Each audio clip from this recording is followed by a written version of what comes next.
Hello, this is Danny Raymond, the voice behind Ray's Guide. Well, Invictus wasn't a day old, and CIG has landed itself in a crap storm of major proportions. Pretty much everyone is talking about it, and so I too must throw in or look like I am asleep at the wheel.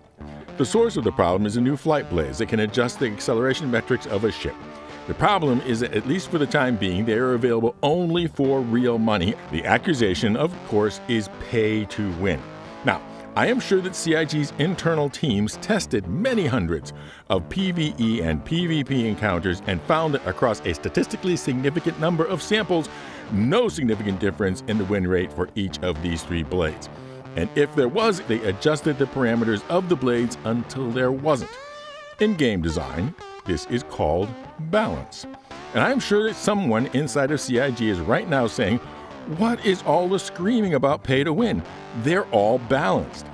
And unfortunately, this is one of those cases where balance doesn't mean crap.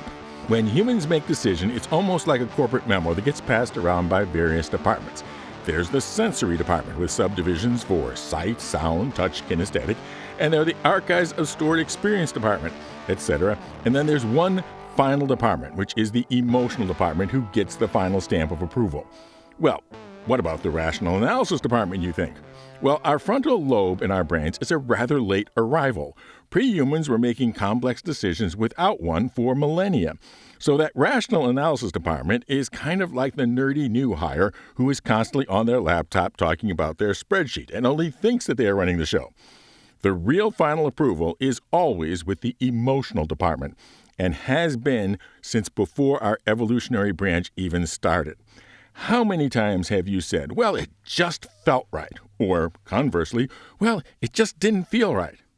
Honestly, all the time, right? So that is why any argument about balance is going to be a dud in this case, because each of us is going to know in our gut, possibly before we've even had a chance to try them, that one of them is going to give us an advantage. It might not be the same one for each of us because our emotions are different and a not insignificant contribution from those stored experience memories department. There are those of us with memories of lost battles where we say, if I only could have escaped faster, or conversely, if I only could have turned faster. And honestly, if we weren't already emotionally attached to a certain type of tactics, nobody would be wanting to buy these blades at all. CIG is counting on that.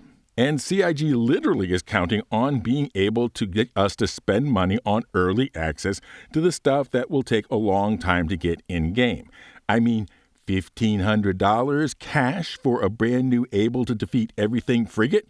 And we're freaking out about flight blades? But there is something more than that, something that is particularly in the PvP ethos, and that is what is supposed to matter is your skills. PvP is supposed to be testing me against you, not my gear versus your gear. Sure, if you're flying a massively armed and armored ship and I'm flying a nothing burger, then my loss has nothing to do with my skill but my lack of judgment. Also, ship loadouts are important, but ship loadouts are part of playing the game well, and not who has the most disposable income. Also, just playing around with the difference between the blades is its own form of fun gameplay. And yet there is that business model of CIG that funds the project for us buying stuff, including nearly $2,000 total value upgraded Idris, that we have no reasonable chance of earning in-game for a long time. So now you know the philosophy of my channel is to not criticize without having an answer to the question, what would I do differently? And to be intellectually honest, it has to be a solution that recognizes CIG's business model of selling early access to in-game things. So the obvious answer of just make it available in Platinum-based stores for AUEC is not on the table. But not to worry about that, what I'm going to propose is even easier. It could easily be done by a junior programmer in about an hour and might not even require rebooting the servers. Curious as to what it is?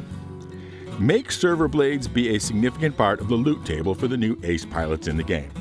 Then, of course, make it be known that the blades will be dropped by ace pilots. Honestly, ace pilots would be the perfect logical location to have these on them. And then there's a lot of things in the game, railguns, sniper rifles, etc., that are not available in the game stores but can be bought for real money and found as unusual loot. And we have all been fine with it. And that should calm things down, I would hope. Yes, most people will just pay a small price rather than spending hours seeking out ace pilots to tangle with, but they won't have to. And that is the important thing from the emotional standpoint. The have to. And also, just remember what is going to happen if it turns out that one of these flight blades actually is clearly superior to the other blade or to unbladed craft.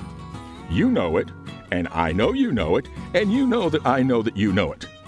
4 letters, starts with N. So take a deep breath. Since this is a short video, I won't go into the details of the giveaway. I'll just say that the secret word is that 4-letter word that starts with an N. Fly safe, keep it real, and I'll see you in the verse. This is Danny Raymond with the Raise Guide.